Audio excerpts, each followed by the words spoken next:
Is this the week when the war dramatically turned in Ukraine's favor? It was certainly a decisive moment, with a coalition of Western nations confirming they were finally willing to supply modern-made main battle tanks. Germany said it would send Leopard 2 tanks, and the US said it would send M1 Abrams tanks. Both the UK and Poland have already made concrete pledges, and other nations are expected to follow. Some commentators have described the move as a potential game-changer. But is it really enough to win the war? Ben Barry, senior fellow at the International Institute of Strategic Studies, tells the BBC that Western tanks will make a difference, but the former British Army brigadier also warns that the pledges made so far are unlikely to prove decisive. In modern warfare, tanks have been a key element for offensive operations, to punch through enemy lines and retake territory. Used effectively, they provide mobile firepower, protection, shock, and surprise. Concentrated in numbers, they can dislocate an enemy's defenses, but they also need the support of artillery to first weaken those defenses, and then the support of infantry to hold retaken ground. History shows tanks alone don't win battles. The British first used hundreds of tanks at the Battle of Cambrai in November of 1917 to end the deadlock of static trench warfare. Initially, they made significant advances, but many tanks soon broke down, and a German counteroffensive turned British gains into losses. Tanks can also be used in defense. In 1940, they were used by the retreating British and French armies at Arras to stall the Nazi invasion, allowing the subsequent evacuation of British troops from the Dunkirk. But Ukraine has made clear that it wants weapons not just to stall any potential Russian spring offensive, but to retake its own territory, to go on the attack.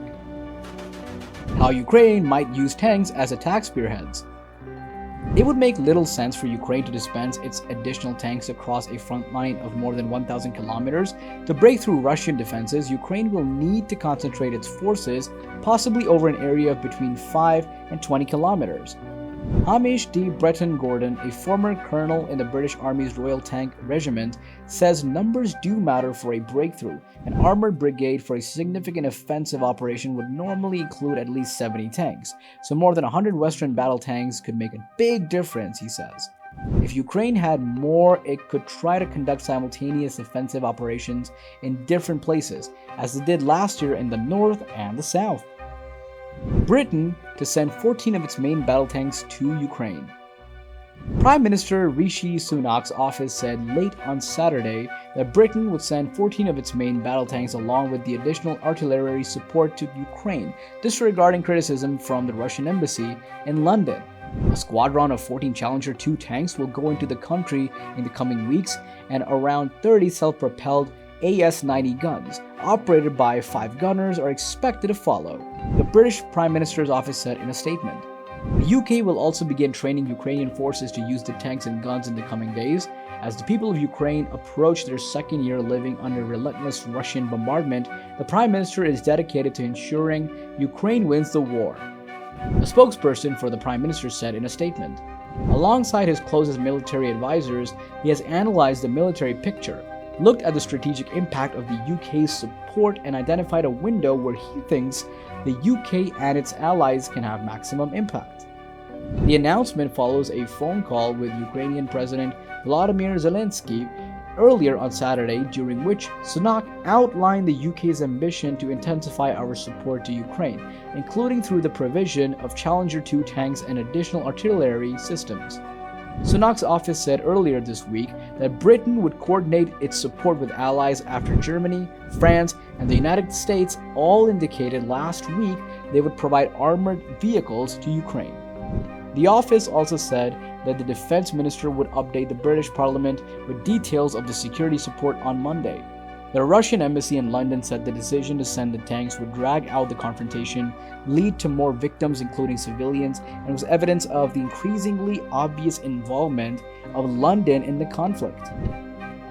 As for the Challenger 2 tanks, they are likely to help the armed forces of Ukraine turn the tide on the battlefield, but they will become a legitimate large target for the Russian artillery, the embassy said, according to comments cited by the TASS news agency. Battle tank. The Challenger 2, one of the battle tanks being offered to Ukraine by the UK, has been in service with the British Army since 1994 and has seen action in various conflicts including Bosnia and Herzegovina, Kosovo, and Iraq.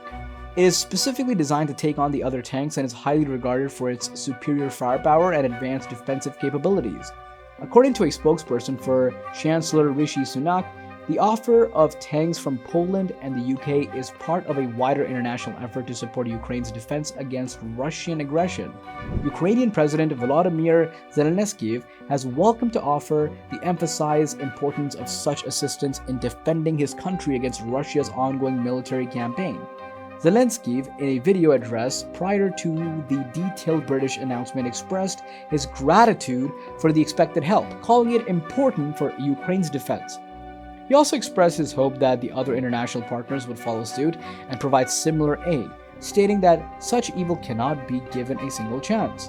Apart from the tanks being offered by the UK and Poland, the US is also providing Ukraine with more than 100 Bradley and Stryker armored vehicles, while Germany is offering 40 of its Marder infantry fighting vehicles as well as tanks. These tanks include the Challenger 2 Leopard 2 and M1 Abrams, are designed to move quickly over open terrain and can reach speeds of over 25 miles per hour on rough terrain. However, tanks alone cannot win wars. A successful attack on enemy positions requires careful planning, coordination, and intelligence gathering. Any spearhead attack on Russia forces would look for weakness and in their defenses, but analysts warn that Russia has been reinforcing its positions with trenches and tank traps in recent months, making it more challenging for Ukrainian forces to gain ground. Urban areas where tanks would be more vulnerable to attack are likely to be avoided. In conclusion, while the offer of tanks from the UK and other allies is a significant boost for Ukraine's defense capabilities, surprise attacks at night. According to Mr. D. Breton Gordon, the Western-made tanks, including the Challenger 2, have a significant advantage when it comes to nighttime combat.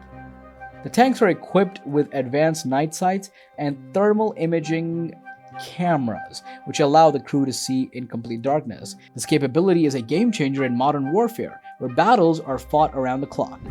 However, for Ukraine, the greatest challenge will be logistics. Maintaining a steady flow of fuel, ammunition, and spare parts is critical to the success of any military operation. In addition to managing its old Soviet-era arsenal, Ukraine must also deal with an increasingly complex inventory of Western-supplied weapons. This requires a high level of expertise and resources to ensure that the tanks are maintained and serviced properly. Any logistical failure could compromise the tank's performance and put the lives of soldiers at risk. Therefore, it is crucial for Ukraine to ensure that its supply chain is robust and efficient. The decision by several Western nations to supply modern-made main battle tanks to Ukraine is a significant development in the ongoing conflict with Russia. The provision of tanks by Germany, the US, the UK, and Poland is a clear indication of their willingness to support Ukraine in its efforts to defend itself against Russian aggression. While tanks can play a crucial role in offensive operations, history has shown that they are not enough to win battles on their own. Tanks need the support of artillery and infantry to weaken the enemy's defenses and hold the retaken ground. Therefore, it is essential that Ukraine receives not only tanks, but also other forms of military assistance to effective use and have them be used in the conflict. Moreover, the biggest challenge for Ukraine will be logistics. The decision by the UK to send 14 of its main battle tanks to Ukraine, along with additional artillery support, is a significant step in the direction. However, it is important to note that this move has already drawn criticism from the Russian embassy in London, which suggests that tensions between Ukraine and Russia are likely to escalate further. Overall, the provision of tanks by Western nations is an indication of their commitment to support Ukraine's sovereignty and territorial integrity. However, the conflict in Ukraine is far from over, and it is crucial that the international community continues to support Ukraine with both military and diplomatic efforts to find a peaceful resolution to the conflict. Thanks for watching this video. To stay updated on our future content and to never miss a new video, we encourage you to subscribe to our channel and click the bell icon to receive notifications.